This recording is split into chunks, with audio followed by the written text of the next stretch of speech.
So, Tomb Kings are back. I fancy living a bit of nostalgia again.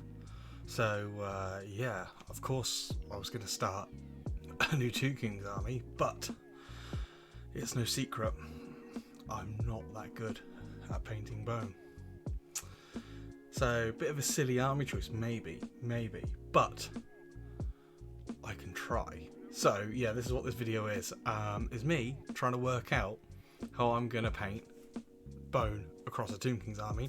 I'm going to use the new Bone Dragon for this, and yeah, I mean, hopefully you stick around and come along for the ride with me as we learn together maybe, and try and figure it out. So here we go, let's get into the video.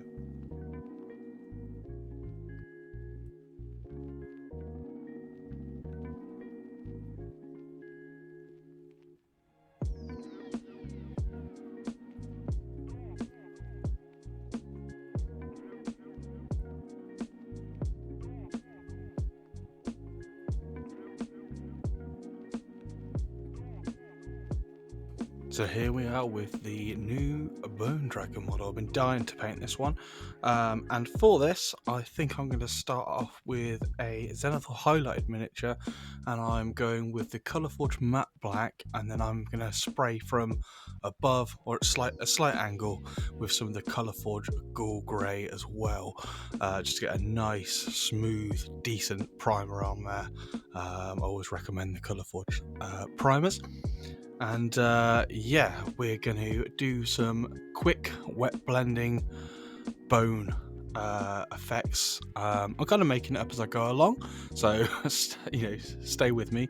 Hopefully it all works out. So for the main part of this model, which is of course bone, I am going to start off with cuirass leather, which is a 2 thin coats paint, super thin down, and I'm going to run it all around the outsides near any armor, things like that, just to put almost like a border around the central parts of the bones. And then I'm going to go in with some Skeleton Legion, which is also 2 thin coats, and I'm going to basically put that in that middle area, and I'm going to wet blend back and forth between those 2 colours on the outside to the centres until I get a nice smooth gradient.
So here we see the finished article after doing all that wet blending. It took a bit of time, but I think it was worth it. Just using that Zenithal highlighting to show you where the highs it should be with my highlights and where my lows should be with my shades.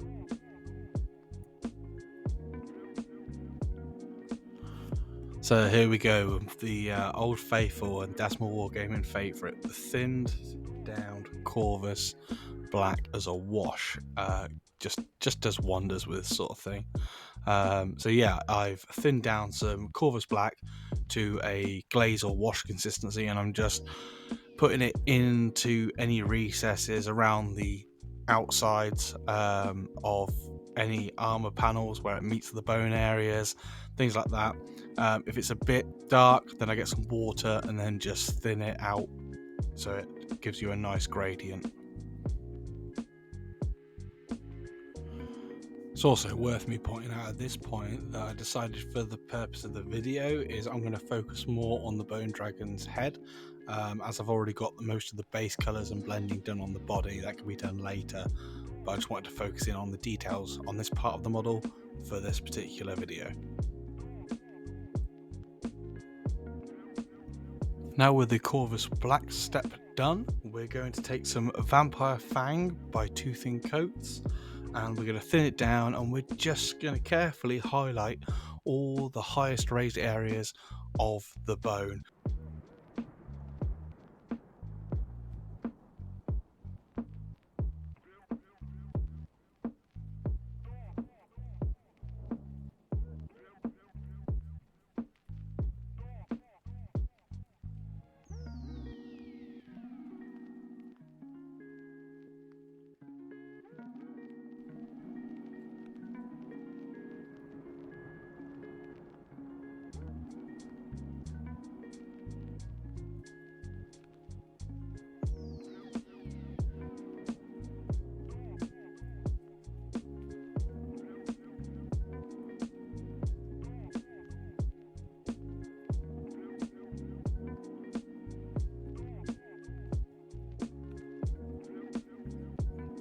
So I wanted to do something a little bit different with my two kings, so I decided to not go with the gold or brass, but instead paint all my metallics with a silver. So I'm using Gunmetal Grey by Vallejo, and I'm just base coating all the metal areas on the miniature.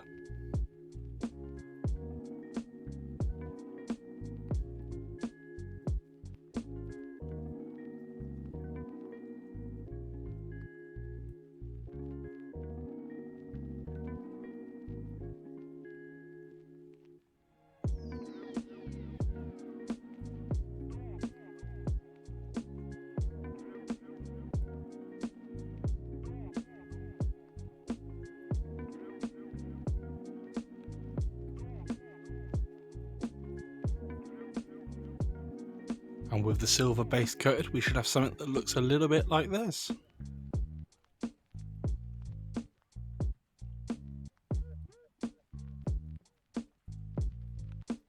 Now we're just going to cover all those metal areas with some Nuln Oil.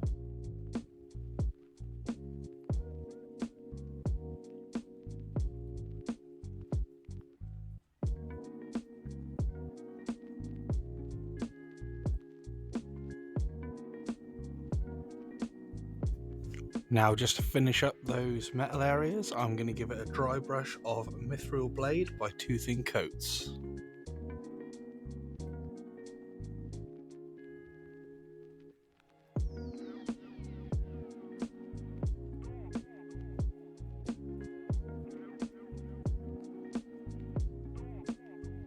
As I mentioned before, I wanted to make my two kings a little bit different than the standard ones that you see. So I decided to do some of the areas in almost like gemstones, and I wanted to do colours that I was comfortable with. So I went with a green and a purple. And for the greens, I just picked out some of what I would be calling gems. And I was picking them out in Wyvern Green. This is a Toothing Coats paint. So yeah, went around all those and just picked all those out in that paint.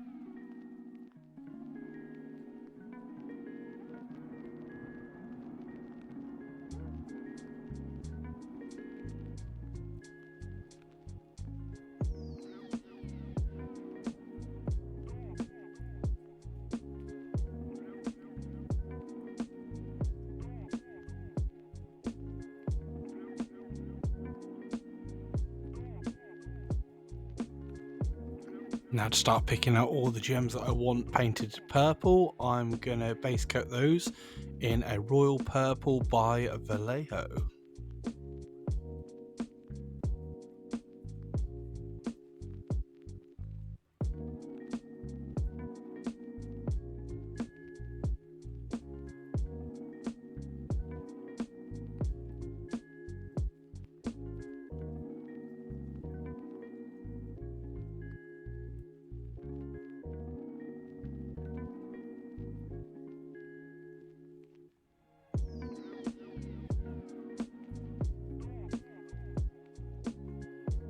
Now I'm just doing a first highlight on the green gems using emerald green by 2 thin coats.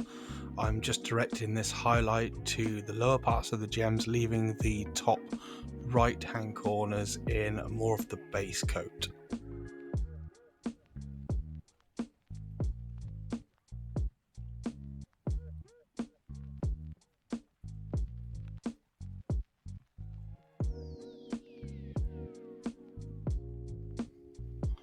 Now doing the same process but making the highlights a little thinner each time, I'm going to use some ethereal green by 2 thin coats, and this is going to be the next highlight for those green gems.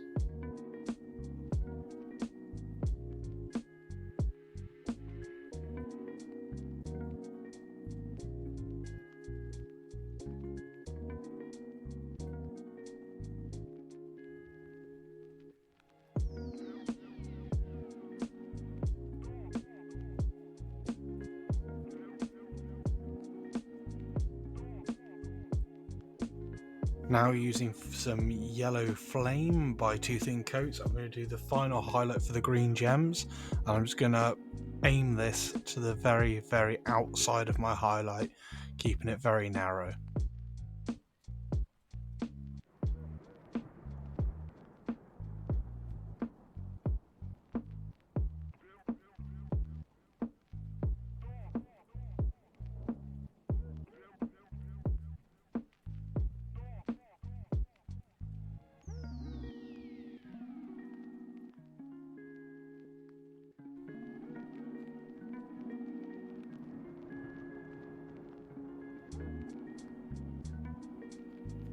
We're now going to highlight the purple areas using the same technique as we did for the green, and our first highlight is going to be using Vallejo Magenta.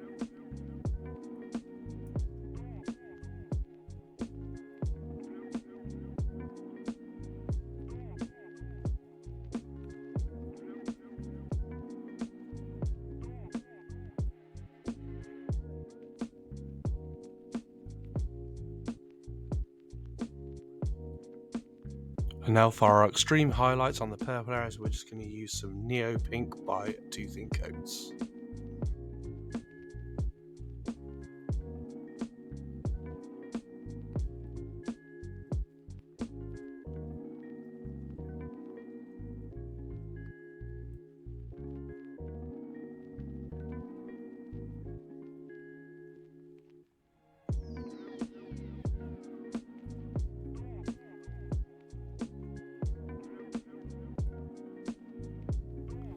And there you have it. I think that's something that I'm relatively happy with, how it's come out, considering that I didn't really know what I was going for at the beginning. I like the contrasts in the colours.